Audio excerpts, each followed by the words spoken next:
Are we ready? Okay. Good morning, everybody. This is the contract labor negotiations meeting between the city of Boise and the Boise Police Union. I'd like everybody to go around the table and introduce themselves. For the record, my name is Courtney Washburn. I'm the Chief of Staff for the city of Boise. Todd Hanchett with Stoll Reeves on behalf of the city. Eric Villamoria, Finance Director with the city.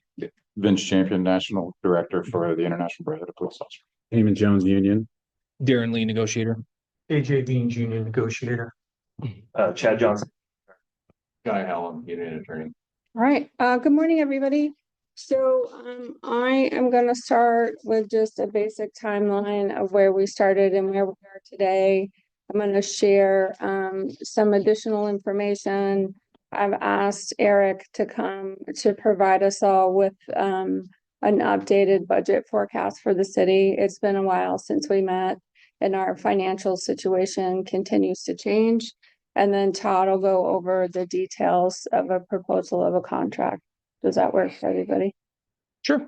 Great. Do you mind if I say something real quick before we get started? Sure. Thank you. Good morning. We appreciate you guys being willing to meet with us. We're here to continue this negotiation process that has currently spanned over the last 12 months. To be frank, while our current contract stands more than 8 months expired, our police officers have continued to show up day after day, night after night for the citizens of the city. Therefore, everyone sitting at this table today owes them our best efforts to come to a resolution. Those of us sitting on this side of the table do not represent just ourselves, but our entire body of members and their families. We've been nominated and given the responsibility to be their voices and to represent their collective interests. Our goal is very clear today. We are willing and we want to reach a deal, provided it serves the best interests of our membership. We've reached the phase where time is of the essence, and it is time to come to an understanding. If we can reach a tentative agreement today, our membership stands ready to take action on an offer tomorrow. We've already scheduled a meeting for tomorrow, showing our commitment to moving forward and closing this prolonged chapter. We hope that a deal which acknowledges the membership's contributions to the citizens of this city while addressing the employer's needs can be found today. We're here to negotiate in good faith, and I'm very confident that together we can come to an agreement for that. Thank you. Great. I appreciate the comments. So I just wanted to, for the record, go into a bit more detail about this process. I think, Darren, you mentioned it's been about a year. I think we're at slightly over a year. So Damon, on behalf of the union, submitted a formal request to begin contract negotiations and met with our council 4/9/24 to discuss the ground rules. The city and the union formalized the guidelines for negotiation on 5/22/24, and that was our first day of the CLA negotiations. We've had 10 meetings. We've exchanged dozens of proposals. The city's proposals were largely directed at changes to allow BPD to provide more efficient and effective service to the public. I believe we have 7 tentative agreements that we've reached on specific aspects of the contract. Progress toward an agreement slowed. The city made a best and final offer on 10/15/24, which the union rejected.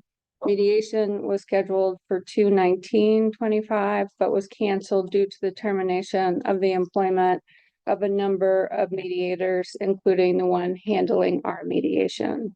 The city had a budget presentation on May 20th, and direction from council was provided to expand the number of police officers with an offset for the money we budgeted for the CLA.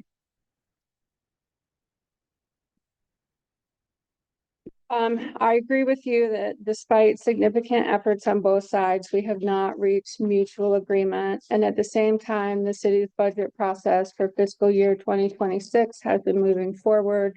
This process began in January with initial presentations to the city council in May to responsibly and accurately plan for the next year and to ensure that pay increases being proposed can fully be funded. We also agree it is essential that we finalize the police contract now. The city's fiscal outlook remains tight. Eric will speak to this. I will also go over the new positions the city would like to add to the police department, which represents more growth than any other department. And then Todd will go through the details of the contract. but the plan, we're gonna put before you today, we intend to bring to the city council for approval on June 24th. Upon council approval, your officers will receive a 3% raise effective 6/29/25. So this month is when that would be affected. It would come to a cost of the city in FY 25 for approximately $290,000.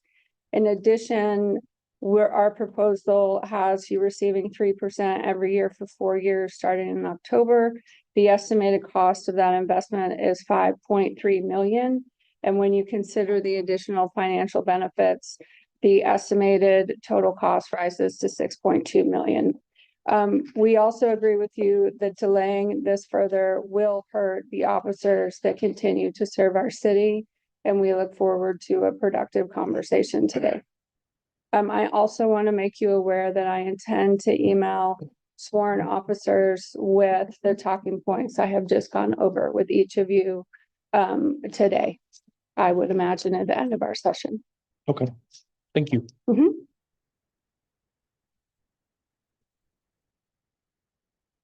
Are you guys ready for budget? Great, Ready when you are. Personal audio on YouTube. great. Can we fix that? Thank you.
Yeah. It says there is audio. On YouTube. I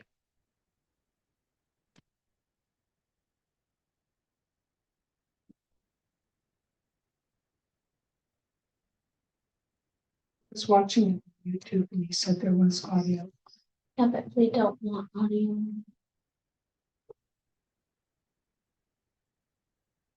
Would you ask David to come in here and stay for a little while? Yes, thank you.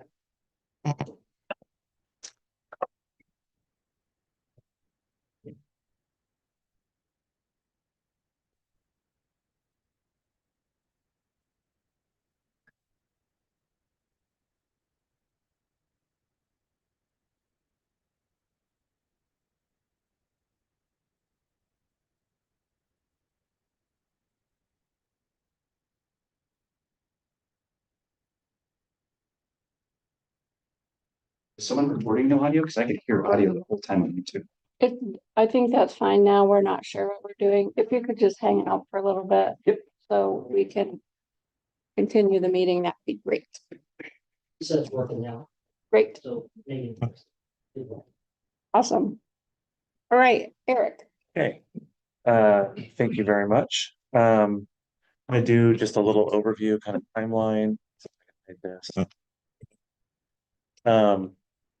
As to some discussions that we've had that I've been invited into this setting before.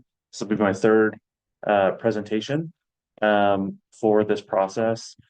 I joined in June to provide a high-level overview of revenue sources and budgetary constraints. This is June 2024. joined again in August with a high-level overview on our budgetary constraints, clarification of some of the financial assumptions that were made by the police negotiation team at that point in time. The negotiation team has carried through themes that were presented throughout the process. Consistent theme being that the city of Boise has limited financial flexibility and is striving to simultaneously maintain service levels within key areas that are important to the community, allow for fair compensation for staff, keep up with growing costs in certain non-discretionary categories. I'll speak to a couple of those in a moment, and then build financial capacity for future growth. High level, as you look at our financial picture, and I'm going to be focusing on the general fund, our expenditures are growing at a higher rate than our revenues are. On the right-hand side of this graphic, you can see certain categories that have been growing at a disproportionate rate to our revenues: salaries, health insurance for both general employees and public safety, our capital costs. We've seen rapid cost escalation, and then insurance, PERSI, our retirement contributions, as well as software. On the left-hand side, if you look at our growth in our three principal revenue categories within the general fund: sales tax, liquor tax, and property tax, we have not been growing at a level commensurate with the costs on the right-hand side. A little kind of overview: the police department is funded through taxpayer resources. Again, those are accounted for within the general fund. The primary revenue stream in the general fund is property tax, which makes up over 60% of our overall revenues. There are two ways that we can grow our year-over-year receipts in that category. We can do a base increase on existing payers.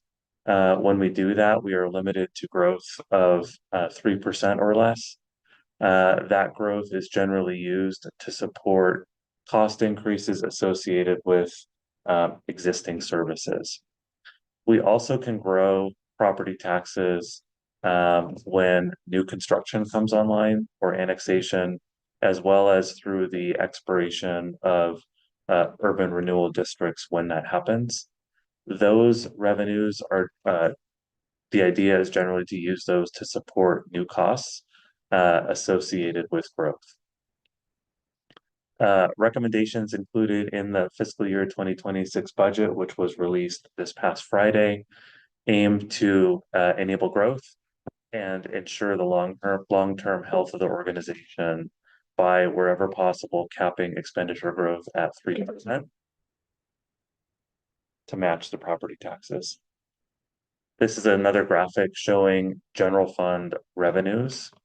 You can see property taxes making up 62% of the fiscal year 26 budget. On the right-hand side, I've grouped our revenues into three categories: those that are available for general purposes, property tax, sales tax, liquor tax, and franchise fees.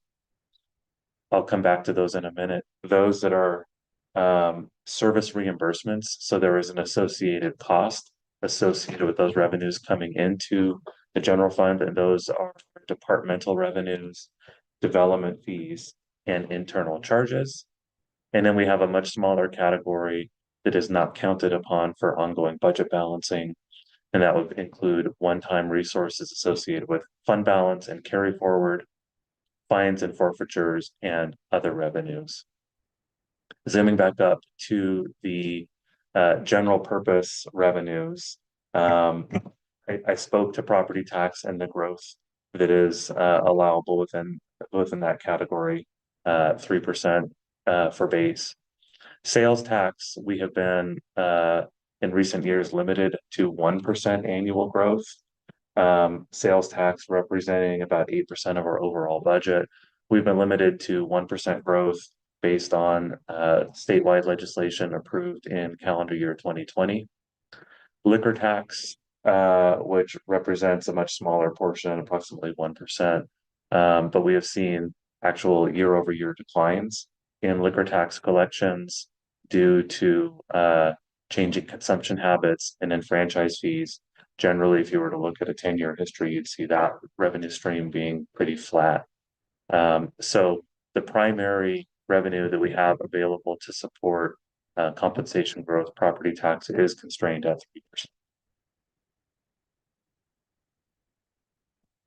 We've seen in recent years personnel costs, and this is across the organization, increasing. In fiscal year 2020, personnel costs exceeded property tax revenue by only 2.3%. By fiscal year 2025, that gap had grown to nearly 18%.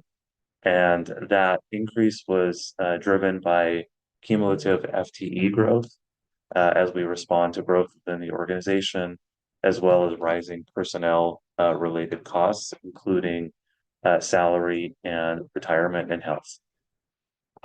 That trend is really unsustainable as you look out into the future without new revenue sources or finding ways to contain costs. If you look at the chart, you can see, kind of the an example of how this has worked. You can see personnel compound annual growth rate has been 5.7%, whereas our property tax compound annual growth rate has been just under 4.4%. On this slide, you can see historical base salary adjustments by employee group. And on the far right of this table, you can see the average percentage growth between fiscal years 2019 and 2025, with police being 4.8%, fire 5.3%, and then our general employees at 3.1% over that period.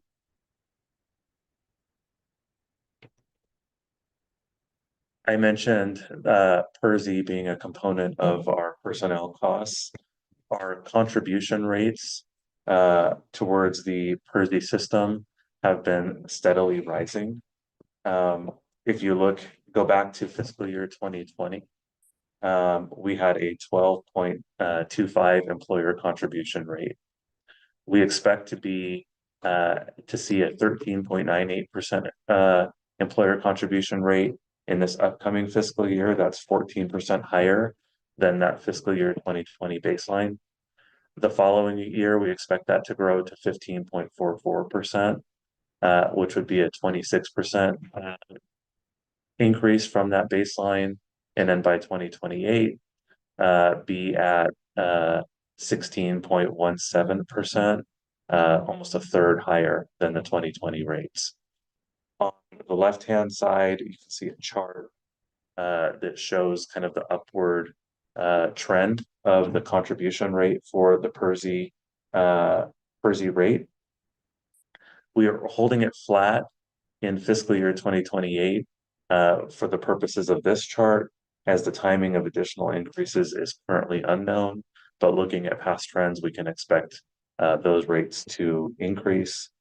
PERSI costs will also increase during this period from a dollar perspective. This is the rate, but from a dollar perspective, due to salary growth and potential headcount increases, that will also drive costs.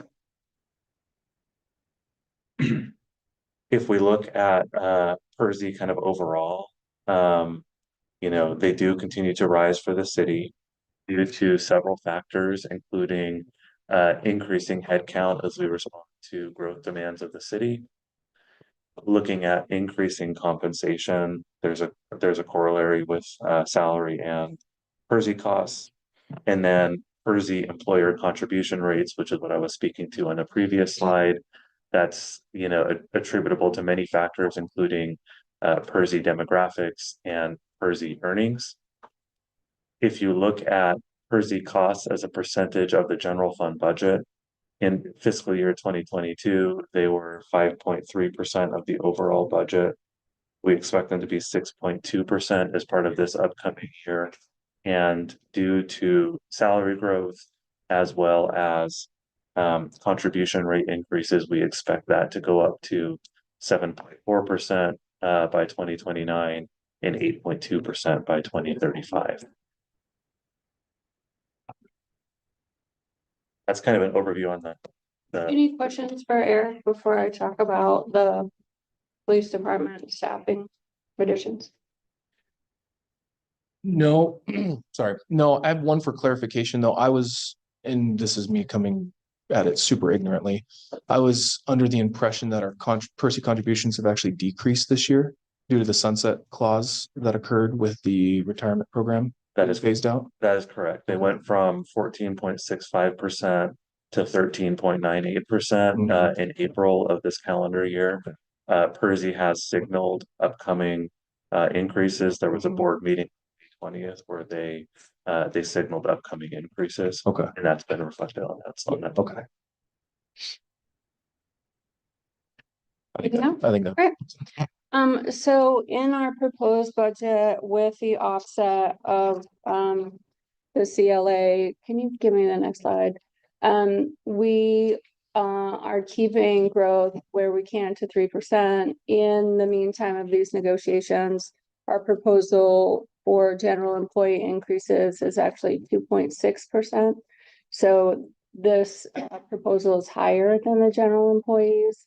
And we would like and have proposed to council to add 6 new positions, which would increase sworn staff 1.9%. And these, I'm going to guess, these proposed positions aren't a surprise to you all. It essentially, I believe, is 6 detectives, 3 of which, well, I'll go to domestic violence detective first. The other is finance and technology detective. These are a mix between the recommendations of BPD command staff and the desires of council. Can I have the next slide? And then we talked a bit about needing to increase our coverage of the SRO program, and we were unable to convince you to go to 5 days a week. But what we have been able to do is use the offset to propose 3 detectives to allow for better service for the public schools, to add the detectives so that the officers assigned to schools can spend more time with the students. And then lastly is the special victims unit detective. And so this would represent 6 positions. I believe the total FTE add is 13 in the general fund. 16. 16. So BPD would receive 6 of the proposed 16 positions in our proposed FY 2026 budget. Any questions about those? Okay. All right. I think you can go. Anything else for Eric? No, I appreciate it. Thank you. And now Todd's just going to walk through the details of the proposal. All right. Good morning, everyone. You'll see a new folder that we had created for 17 June. I'm going to drag in there.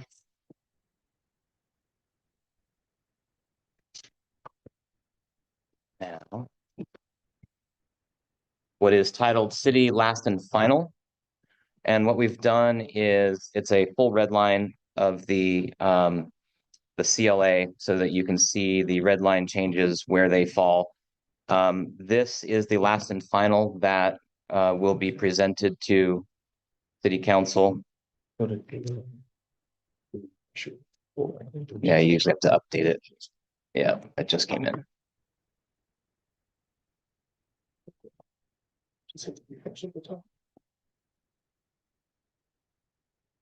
Okay, You have it? go on. I'm sorry.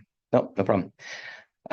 So this is what will be presented to City Council on June 24th.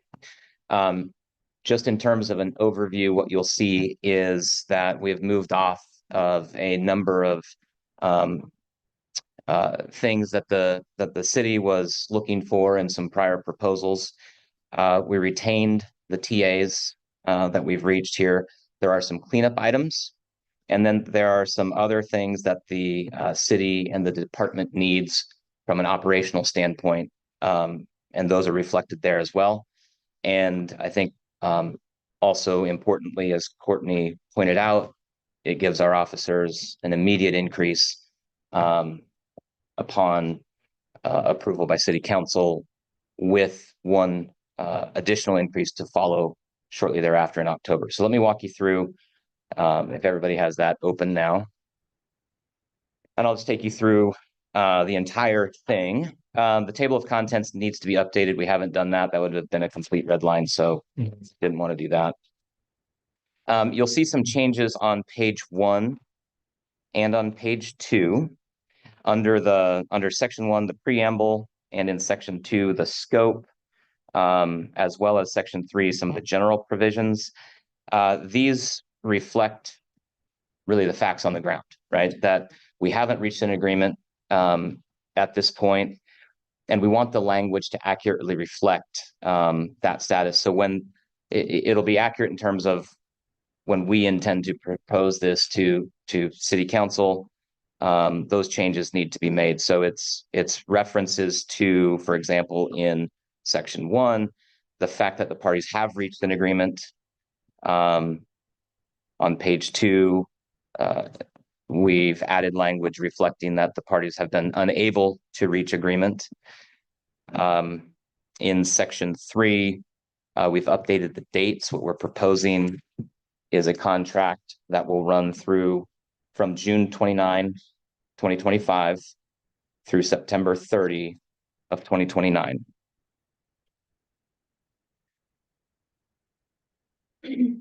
We've also deleted the auto renewal evergreen language out of section 3, sub A.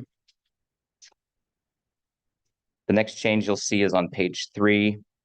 These are just cleanup items that we had, I think, on the composite hourly pay, we had talked about this before, changing longevity pay to incentive pay, just so it's accurate. We've changed in certificate pay. This is a cleanup item. Let me step back for a minute. The proposal in front of you, I haven't gotten there yet, adds a corporal rank. And so anywhere that we had officers and sergeants, we revised that to say members. So it's a cleanup to reflect the addition of the corporal rank.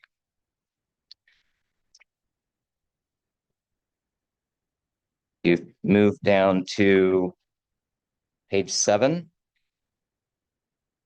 This is compensation. The second sentence in sub A, we've deleted. That's a cleanup item. Those are pay increases that were in the contract for 2022 and 2023. Sub B is the TA that we've reached regarding what will now be called the officer wellness bonus that replaced the major equipment purchases. And that TA carries on to page 8.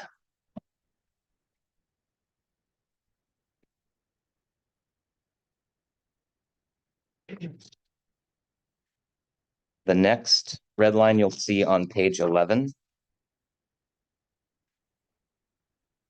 And this is under the overtime subheading E. And it is under sub 1F. And this has to do with missed mandatory paid training. We've had some conversations about this in the past. We had been unable to reach agreement on this provision.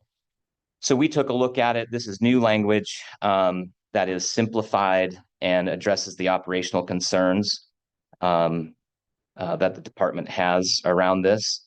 And the new provision would simply read, an officer who has missed mandatory paid training without valid excuse, i.e. duty-related conflict, shall be required to attend the makeup training on flex time and may be subject to disciplinary action.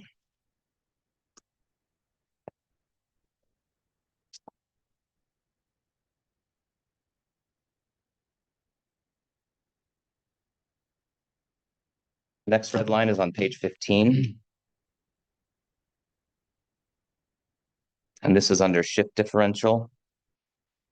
And this is a cleanup item, deleting the sentence that provided the shift differential shall be in addition to the longevity matrix rates and hazard duty or investigative incentive rates for sergeants.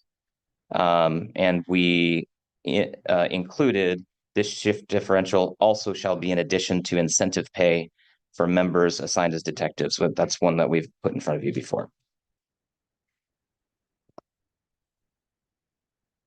Turning to page 17. This is the first place that corporals appear. And we've added a new sub 3 under miscellaneous pay. And this proposal is intended, or this language is intended to reflect how that the administrative duties process works to incorporate that for corporals. So the language that we have included reads, corporals shall be authorized 1 hour of overtime pay per week to accomplish administrative duties. Members who receive this administrative pay will be expected to be reasonably available for calls during off-duty hours on their work phones. If a corporal backfills for a sergeant, the corporal may receive 1 additional hour of this administrative pay. When a corporal receives this additional hour, the sergeant cannot claim more than 1 hour of this additional of this administrative pay during the same week. And so if you look at the sergeant administrative duties, it is intended to sort of approximate that and account for the addition of corporals. The next red line is on page 18, and it concerns field training officers. I'll just flag for you that this is modified from our proposal on October 15. And some of it's a little bit of cleanup, just making clear that the number of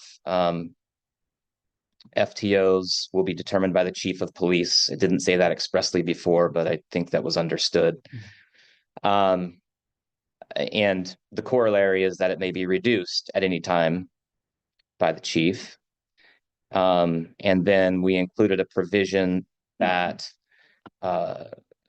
says that when the number of FTOs are reduced, that they would be removed in reverse order of their selection. So essentially, what amounts to a seniority in that role. One item we thought we should clarify related to the administrative leave that's provided. It used to say 1 day. We thought 10 hours was more clear to account for various shifts. So that's more of a cleanup. And then the language there at the end, that final paragraph we struck because that was it was set by its own terms to expire on September 30, 2024. That's the additional incentive that was included in the last contract. The next red line you'll see is at the top of page 19. This is just a cleanup item. There was some language reflecting ratification of the prior contract, so it's not a substantive change. At the bottom of that same page is the physical readiness test bonus TA that we've reached. So that language is from the TA. Similarly, on page 20, paid holidays, that's a TA, which again was just a cleanup item. But that is from our tentatively agreed proposals that we reached earlier. And then at the bottom of page 21, this is something that the city proposed previously, having to do with the email notifying about accumulation. We've retained that proposal, which would strike that language that obligates the city to send that email when members reach 90% and 100% of their maximum vacation leave accrual.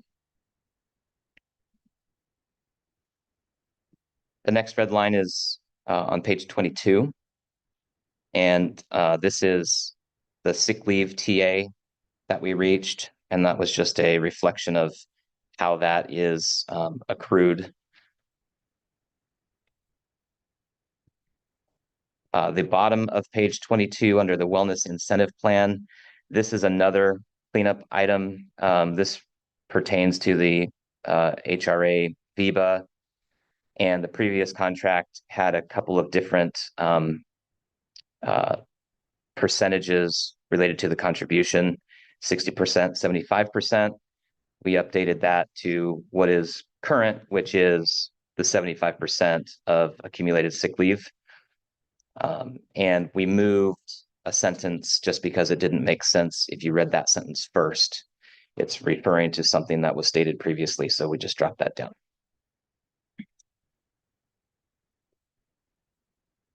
The next red line is on the top of page 24. And this is another cleanup item. These are some prior dates from the old contract. The contribution amounts remain the same. And there's a cleanup in the title of workers' comp.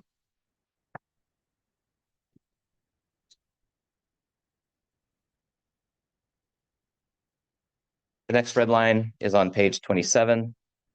These are all cleanup items as well,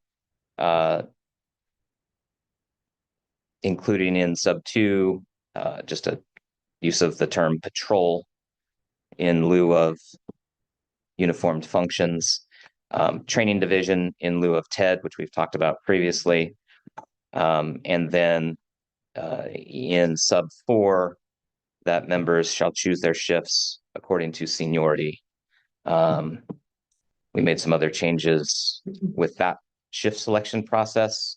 And so this flowed from what you'll see on the next page, which we've also spoken about before. Page 28, this red line relates to the SOG functions. We have reworded that and revised it from the October 15 proposal that we gave you. It's intended to clarify some of the language that we gave you previously. So this is a longer section, so let me just read that to you and for anyone else who's listening. In the interest of ensuring staffing levels and service to the community are maintained at a satisfactory level, the chief of police may limit the number of special operations group members on each patrol team to 2.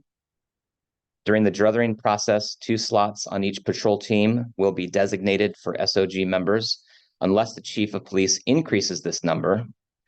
The chief of police shall have the discretion to reduce the number of SOG members on each patrol team to 2 at any time, Once those slots are filled, no other SOG members are eligible to be placed on that team. For the purpose of this section,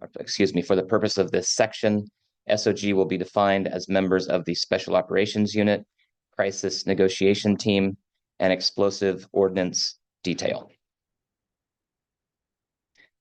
And then there's a red line at the end of that paragraph that says the number of SOG members in any other unit may be limited if there is an impact to the level of service to the department or community. And that is the same as what we had in the October 15 proposal.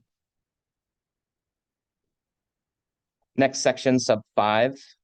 We spoke about this previously. This is, well, I'll just read it as revised. It would say member shift selections are made annually during the month of November for shift changes that occur during the months of January and July. So reducing the 4 shift changes to 2, which again, we've spoken about that in the course of these negotiations. Turning to page 29, this is working out of classification section.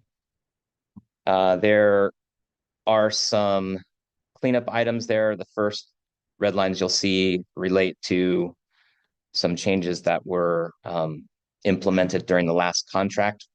We've retained those at the new rates, which are 1068 when working as a sergeant and 1003 when working as a lieutenant. We've added some new language to this that I want to draw your attention to. It follows those rates, and it clarifies that those that working out of classification pay will be for all hours worked in excess of 40 consecutive hours in such out-of-class assignment. The language continues, any cessation or break in the performance of out-of-classification duties shall restart the accumulation of hours toward the 40-hour threshold. And then we've included some language to address the addition of corporals at the end of that section, which state corporals who work as a sergeant shall not be considered to be working out of classification and shall not be eligible for additional pay. The chief of police or the deputy chief may designate corporals to act as sergeants and may remove such designation.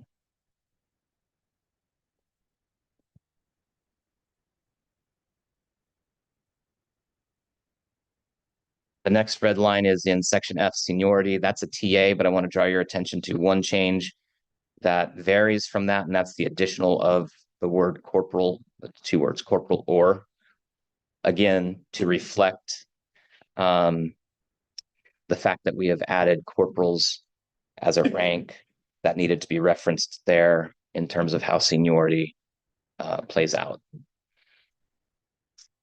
Section G is training. That's the TA that we reached some time ago, and that is unchanged.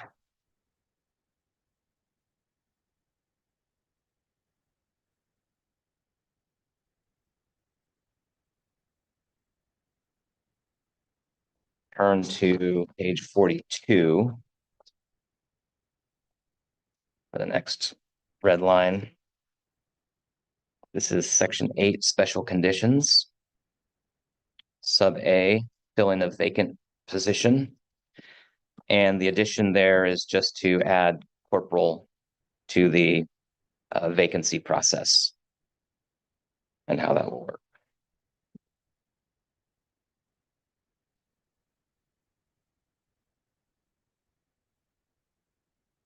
Moving into section 9, the civil service rules, down to page 46.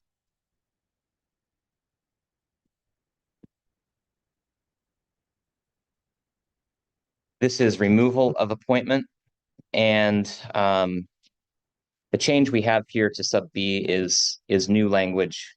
We noticed as we were working through that the prior language didn't seem to make sense.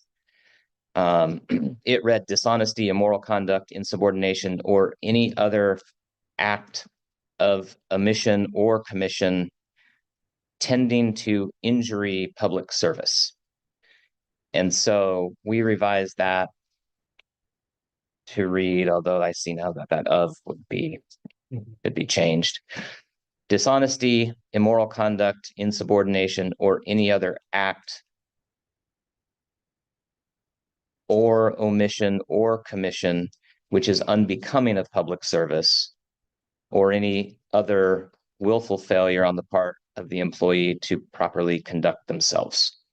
So we're trying to make that make more sense. And so that's, we thought that read in a way that was a bit clearer.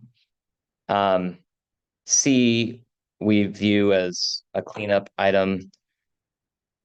C refers to the mental, it previously read mental and physical unfitness. We thought that should read in the disjunctive, so mental or physical unfitness for the position which employee holds. So we changed that to reflect that. Sub F, we struck appointing authority and just named the chief of police. We're in the section about removal of appointments. So that's something that would be within the purview of the chief of police. Moving on to page 47. We've added corporals to the promotional process. And so they are now included in that sub 3 promotional process. And at the end, we clarified or added them as well to the line of promotion. And we struck the line of promotion that related to a promotion to lieutenant. So that section would now read, the line of promotion shall be probationary officer to police officer to corporal, or sergeant, corporal to sergeant. And then sub A, we've struck the word sergeant from the title, and it's now called promotional testing process.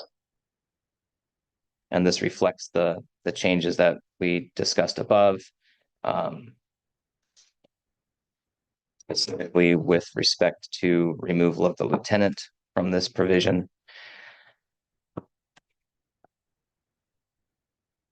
Let me draw your attention to sub I, A sub little I1, whatever you want to call it.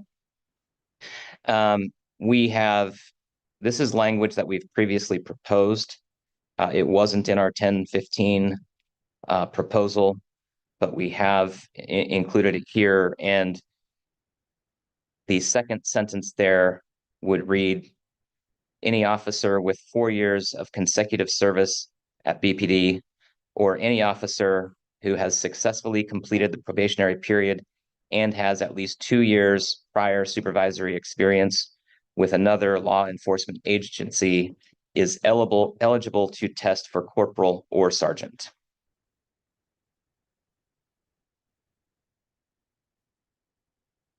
The change in sub 2, there are cleanup items.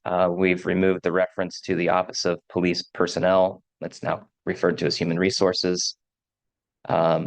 We've struck the word sergeants from the sergeant's promotional test, and it's now just called a promotional test.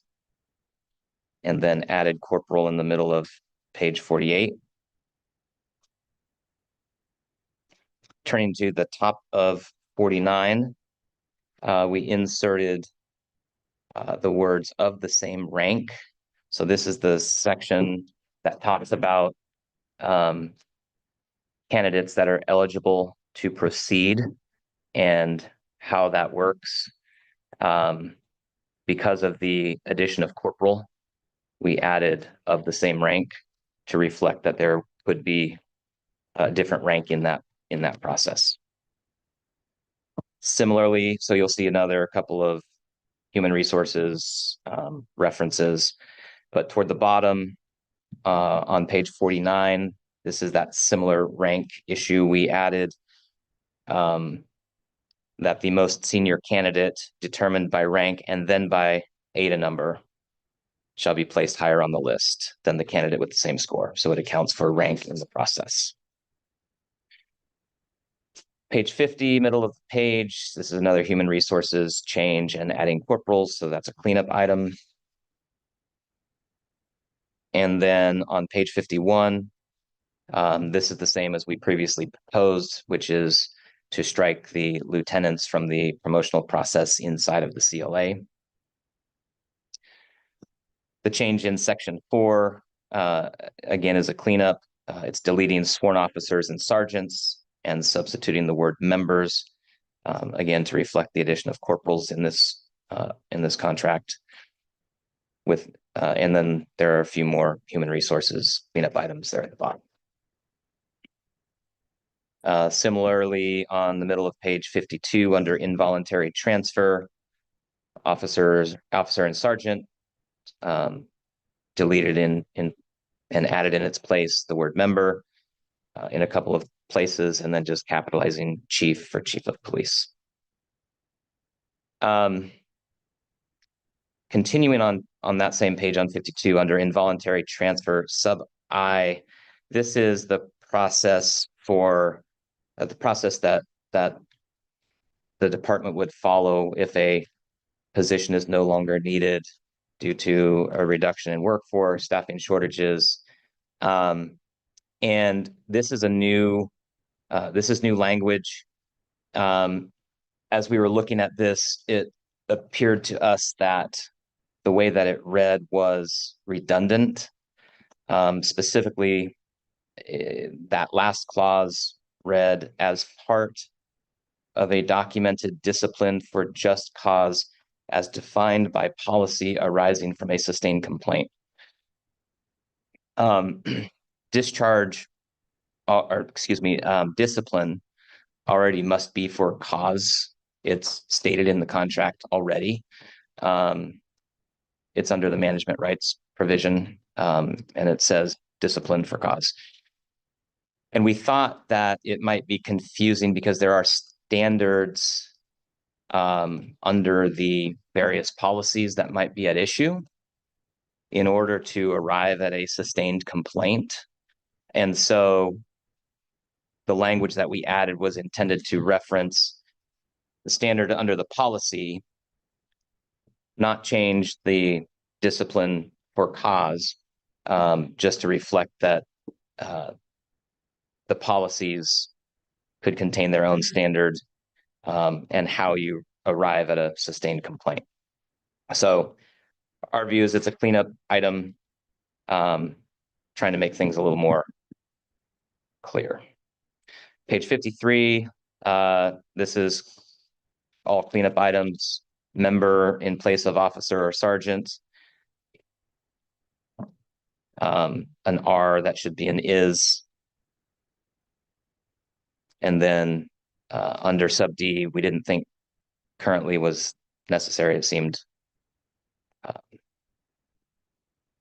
didn't seem to be necessary to make the point of what that sentence and provision is intended to accomplish. So we cleaned that up too. Page 54, we were missing an or under criminal investigation. Page 53 is signatures. Page 56. So this is Appendix A, pay. And we built this out based upon what would be 5 pay increases over the course of this contract. We added the October 1, 2023 hourly rate, just so folks had a reference for the starting point of those wages. And then the first 3% increase would be effective June 29, 2025. The second 3% increase would be effective October 1, 2025.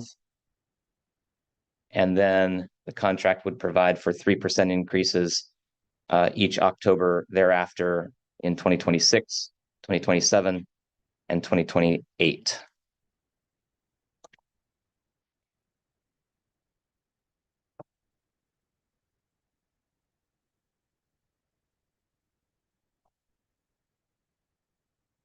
The pay appendix also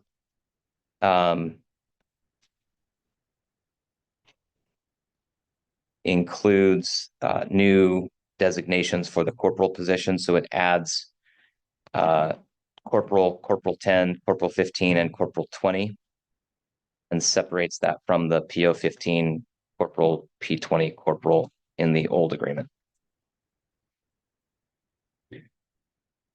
On page 57, we deleted the old language relating to the conversion to the new pay grades, since that's already been accomplished through the last CLA. And then in the remainder of that section, we added corporals again to the qualification process. And so you'll see corporal 10, corporal 15, corporal 20 added there. And then we accounted for that as well in the sergeant process. So adding promoted from corporal 20 pay grade, to sergeant 20, and then 5 years at sergeant 15 pay grade. And we basically flowed that down through the qualifications chart.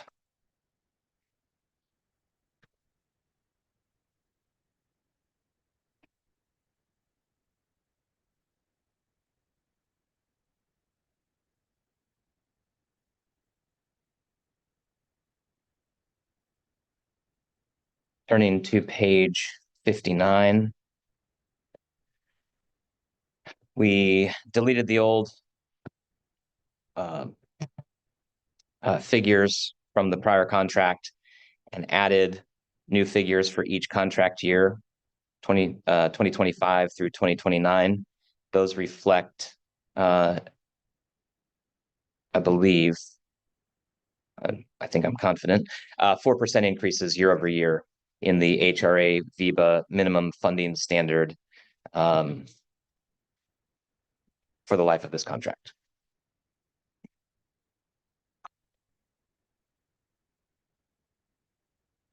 And then if you'll turn to page 58, this is Appendix D, the department issued safety equipment items. And this is the TA that we reached during the course of these negotiations.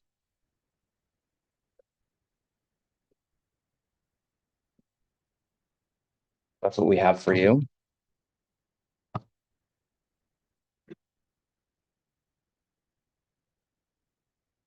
There's a lot of information, so you don't have questions at the moment, I would understand.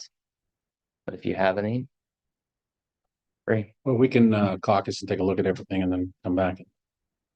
Sure. If that works. Yep, that works.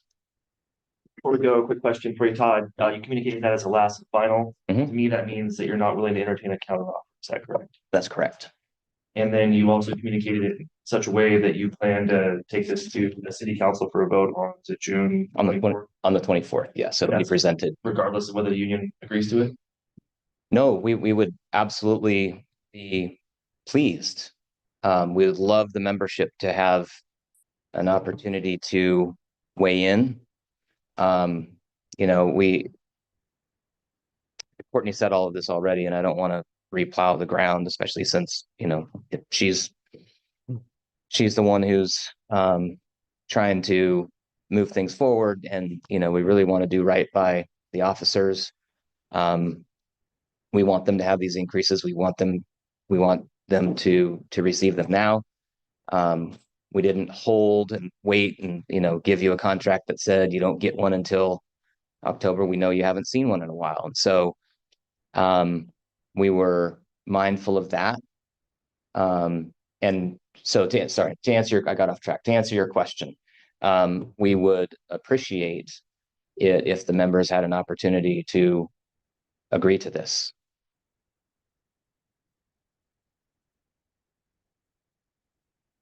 I think the question was, are you presenting that regardless of whether the union agrees or does not agree? I guess that's a mechanical issue that I'm not prepared to answer right now. In any event, it has to obtain city council approval. So we can talk further. I don't have an immediate answer to that, but I think we could look, if that was the case, we'll figure it out.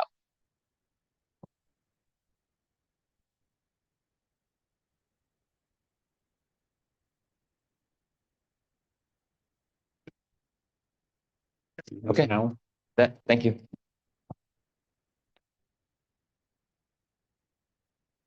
I think for our side, we have used our time as we could. I don't know if there's anything else more we can do productive today based on what was offered to us by the city. We came under the impression that we were going to negotiate. We had articles, counters ready. First, we thought we were going to get a counter to our last offer. Frankly, that didn't happen.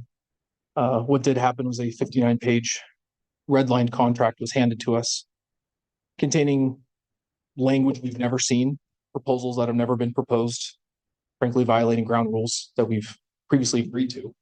So I don't even know how you can expect us to agree or TA anything that we've never even seen before, and that frankly can't even be introduced at this point in negotiations. This doesn't feel like a negotiation. It hasn't felt like a negotiation for months now. And so maybe I'm confused. I don't understand what is happening anymore. It appears to me that our definitions of negotiation are different. We come trying to find something, trying to work it out, and we are handed a take it or leave it package. No counters are to be recognized. No talks are to happen further. I wasn't in those personal communications. I was under the impression that mediation is not something that the city is interested in. I don't know if that's still the city's position. It is. Okay, so just want to make it super clear. Not to mention the email that was sent out. We've been taking calls for the last several hours on that. We were under the impression that was going to be sent out end of session. We thought that was going to give us time to talk about it, to approach you guys, to make sure that that is handled correctly and that that email sent out was mutually agreed upon. It was not. And frankly, it felt like an attempt to circumvent the negotiating team, to reach out to the body, talking about things that our contract explicitly states that we can't discuss outside of this room or outside of these two parties.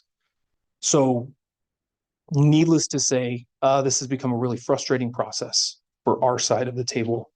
We feel like we're not being listened to, feel like we're not being heard. I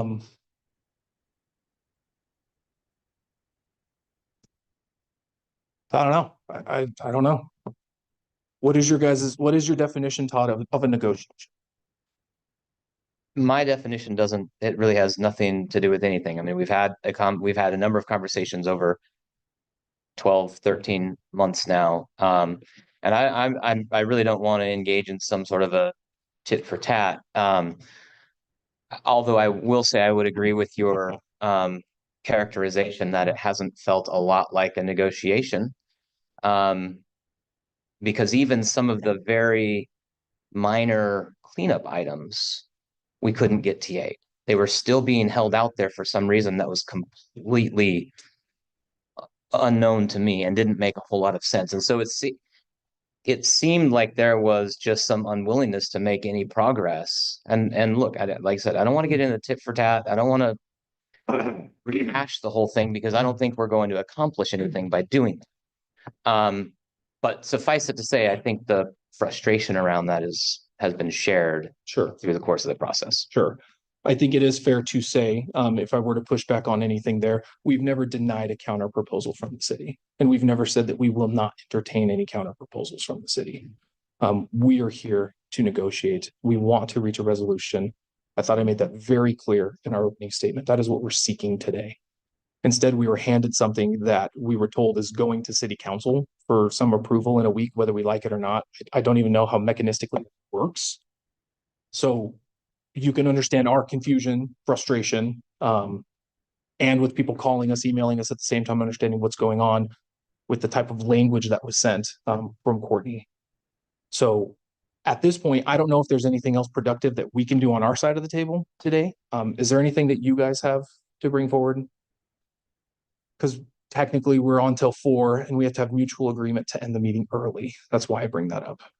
And so is there anything else productive that you guys feel that's necessary to bring forth? We have nothing else today. So for our end, we have a meeting set for tomorrow. We're going to discuss these things with the membership. Sure. Try to come to at least an understanding on the membership side of what exactly we're looking at here. And I think we'll just have to go from there. That sounds fine. Okay. Okay. Thanks, everybody. Thank you. Thank you.